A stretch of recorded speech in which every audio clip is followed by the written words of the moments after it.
Hello and welcome to the firm Optimist.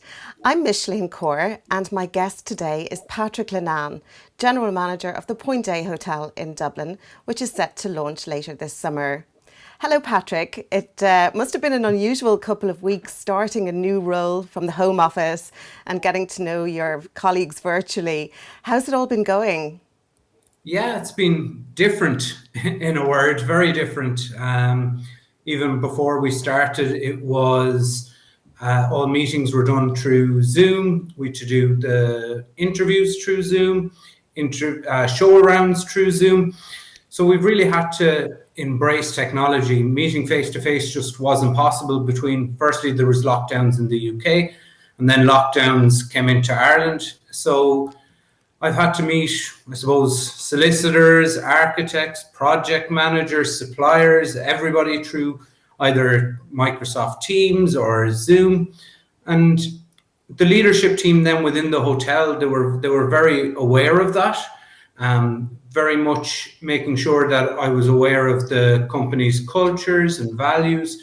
So there was a lot of calls, I suppose, with no set agendas, checking in, seeing how I am, seeing how things are progressing.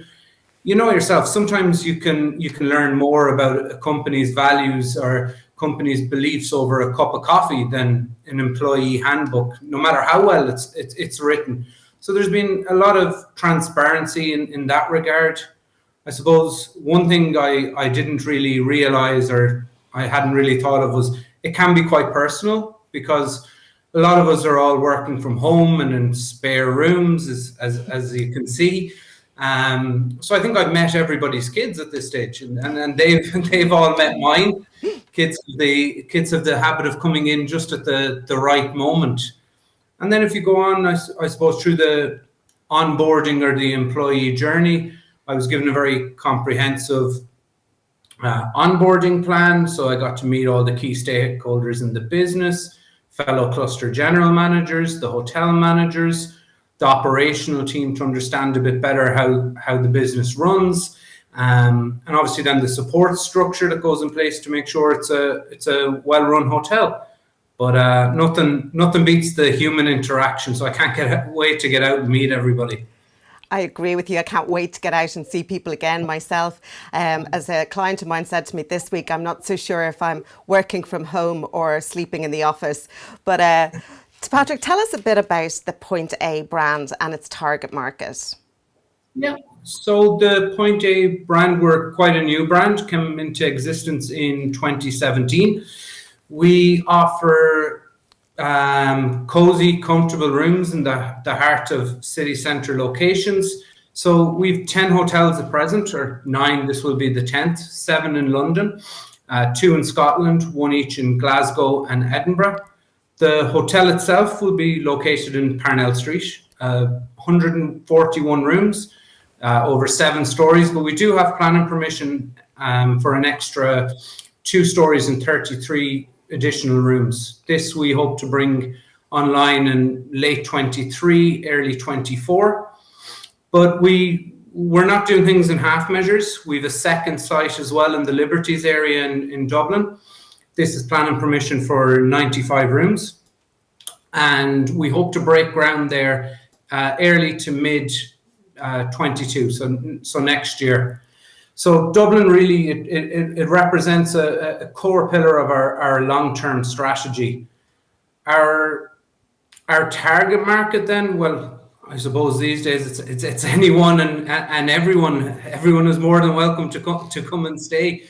But I suppose a picture paints 1,000 words. I seen a picture online there recently of a hotel that had a sign outside with wanted customers, no experience required to apply, and that really rings true. Like we're going to actively target all channels, all demographics, to make sure that we get fair market share and then eventually outperform the market, or aim to outperform the market.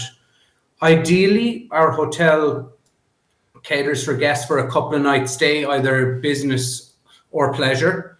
We in London, our length of stay would usually be between 1.5 and 1.8 nights. So like our location is key. We're in the heart of the action.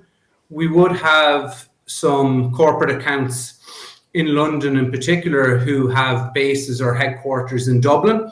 So we're hoping that will provide us some good base business in time.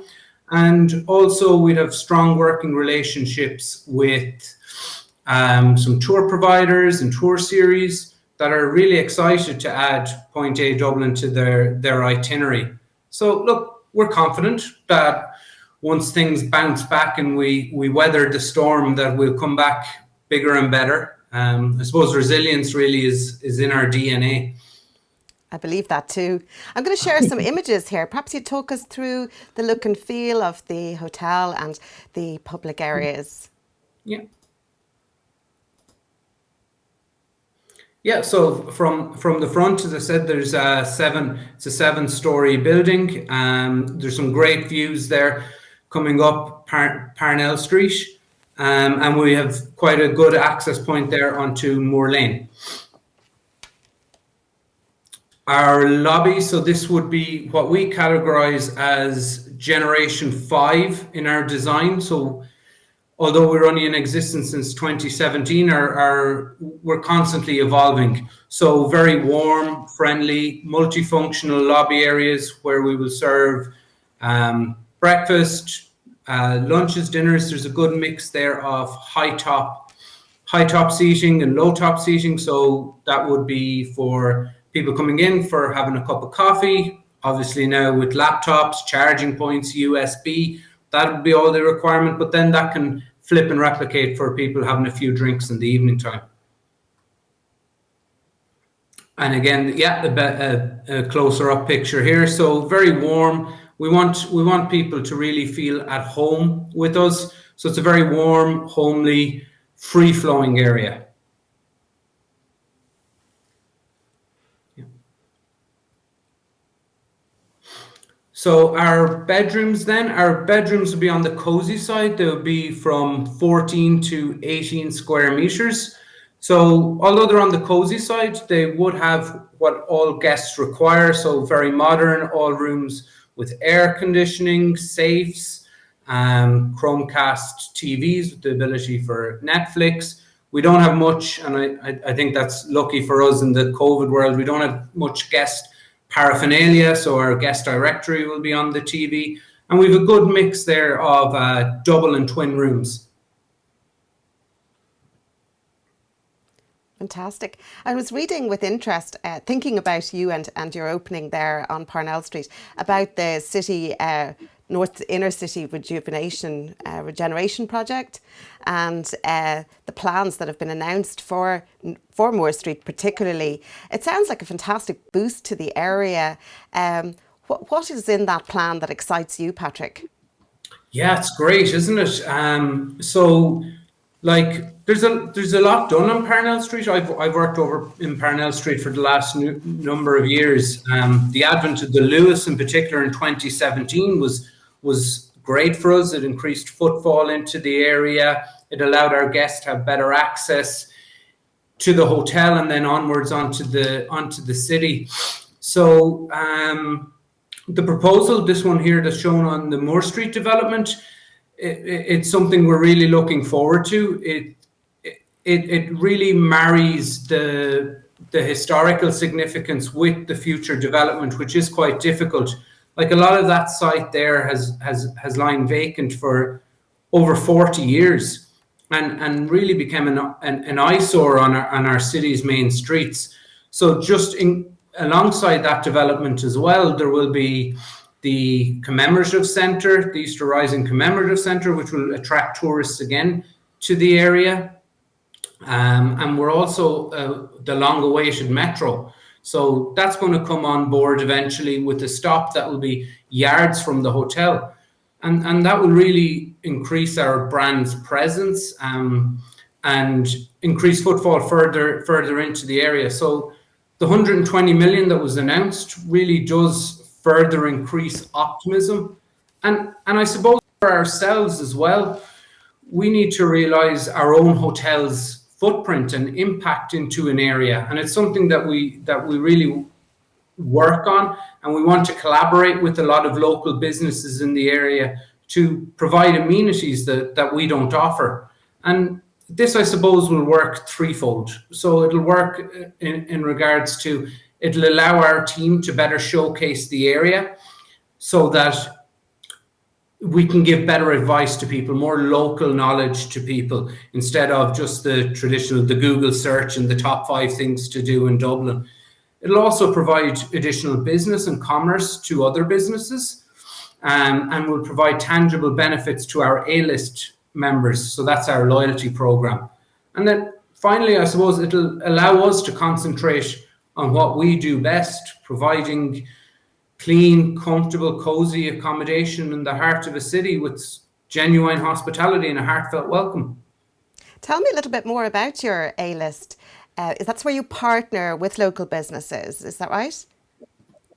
Yeah, so you'd have the AList partners where we partner with local businesses. So, for example, our hotels, we don't have gyms, but we will work in conjunction with standalone gym providers to ensure our guests have the ability to do that. We won't be a steakhouse, for example. So if a guest wants the best steakhouse, we'll ensure that we will work with that steakhouse to provide valid recommendations to our customers. And then in conjunction with that, then we would have our AList guests or our AList partners. So that'd be our customer loyalty program. And tell me, Patrick, is there an advantage to setting up a hotel, to opening a hotel now, rather than adjusting to the COVID safety needs of customers and, of course, our employees? Well, I suppose we would have hoped that we could have opened with a stronger market and stronger demand, but really what's done is done, and we have to deal with the environment we're with. Like building plans and living with COVID have been incorporated into our building designs. Touch points have been reviewed, both front and back of house. I suppose in one instance that I am lucky with, I can piggyback in on our sister properties and what they've done with their safety policies. We can also operate under the Fáilte Ireland COVID Safety Charter. There are certain things with design that we can't really work around. So we would have a buffet breakfast, for example, in the morning. Will a buffet breakfast be suitable at reopening? I don't think so. However, you do have to incorporate it into the business plans. But we have managed to be innovative, and we have managed to look at things a bit differently. So, for example, we have a very good and solid CRM system, which allows our customers to pre-register with us. So before arrival, they can pre-register that on check-in, they can just give their name, their length of stay, and be issued keys. So it allows that independent traveller to remain independent. But I think we have to be very careful with how we operate this and how we do it. So yes, to allow the independent traveller to do so. But if some guests require more assistance, that we're capable of using our own intelligence and judging a situation a bit better. Like we can't forget we're in hospitality, and our Céad Míle Fáilte is really our USP. So I know it's hard, but we need to smile even if we'll be wearing masks. Even behind the mask. You mentioned there that you're part of a group, of course, across Scotland and London. What kind of opening dates are those hotels looking at? Yeah, so our hotels in London never closed. They were open throughout the pandemic. However, obviously at reduced occupancy and only for essential workers. Hotels in Scotland were closed for a couple of months. They're in the process of reopening now, and the hotels in general in the UK are really looking forward to the 17th of May. Like, I think the difference between Ireland and the UK is they have a roadmap with clear defined dates on opening. And that's something that really has shown the way for the industry. Like when Boris Johnson made that announcement early February, we seen our bookings overnight increase by 300%. Now, admittedly, that is off a low base, but something that caused us a lot of optimism was the booking window, how that extended. So the booking window would be from the point where a guest makes a booking to their stay. And that would have been under 3 weeks in a lot of our London properties. So a lot of last minute bookings, nothing really set in stone. But since their roadmap to recovery, we've seen that booking window extend weekly from the sub 3 weeks up to 30 days, 60 days, and now past 100 days. So that really quantifies what we know, that people do want to get out, they do want to experience normality, they see hotels as safe places to stay in, and they're looking forward to getting back and staying with us. And I suppose then in line with that, we would hope the same once something is announced for us, that pent up demand would be released, and we would see people wanting to explore the capital and all it has to offer. Like our own hotel then in Parnell Street, that'll be opening in August now. We've had to push back our own opening date. So originally we were hoping to be open mid-May, but with the construction, because we're still in the construction phase of the hotel, that construction has obviously been closed and the site's been in lockdown for all of this year. So we're now at a case of where if we do get to build come early to mid-April, we're hoping to be open by the 2nd of August, but we've put our rooms online and for sale from the 1st of September. Experience has taught us just to have that little bit of a buffer to be on the safe side. And tell me, Patrick, how many jobs are you going to be hiring when you get to that opening phase in August? And I'm also just curious, I find the market is very disrupted, and I'm just wondering, what are your thoughts as an opening GM on making those hires? You know, what do you see as the challenges and indeed some great opportunities to bring some talent into Point A? Yeah, so on opening, we're hoping for the addition of 25 new jobs. And then obviously we will flex that up as demand increases and occupancy increases. And then alongside that, with our second hotel opening, once things come to normal, we envisage ourselves recruiting up to 70 employees. But we run our hotels off a high occupancy model, and this is something we just won't be able to do on opening. And there is a lot of challenges in being a new build and a new opening, but we also need to balance that with what's in front of us, what our occupancy levels will be, and the lack of government supports, that when we do open, these supports will be finished. So things like the rate waivers and the EWSS scheme, they're all due to finish before we open. So we do have to bear that in mind with when we hire and who we hire. I suppose the challenges, and you're right, it really is a disruptive market at the minute. Like, we've lost an awful lot of good people in this industry over the last year, an awful lot of very, very experienced people. And then just as worryingly, future leaders. Like, I've spoken to a lot of GMs who would have seen people in supervisory roles, who are real cornerstones of that hotel, who they were aiming to develop and aiming to mentor, and seeing people as future leaders. We've lost them. We've lost them now to retail. We've lost them to tech giants. And it really is a worry, and it's one of the things we need to get open. We need to show people that this is a great career path and a great opportunities for people. And yeah, by opening, hopefully we can do that. We see opportunities in that. Hopefully we can claim some of these people back. It will be a challenge, of course, but with our confidence in opening into this market, we hope that'll be replicated and be seen by people coming in. Yes. And finally, Patrick, just to talk about yourself a little bit, going back into your own career, what was your moment of attraction to the hotel business? Can you tell me a bit about that? Moment of attraction. I've had several, I suppose. The first moment of attraction would have been necessity, maybe. I'm from the west of Ireland and grew up in a farming background. My dad had very strong opinions that you either help on the farm or you get your own job. And oh God, I was no farmer, and I didn't like it. So that was it. You go out, you get a job. Hospitality was a good way to get into it. So yeah, that was the first moment of attraction, necessity. The second one, I suppose, I've been very, very lucky to work with some great people along the way, some very strong mentors and very strong general managers who've taken their time in mentoring and developing me, taking their own personal time to do so.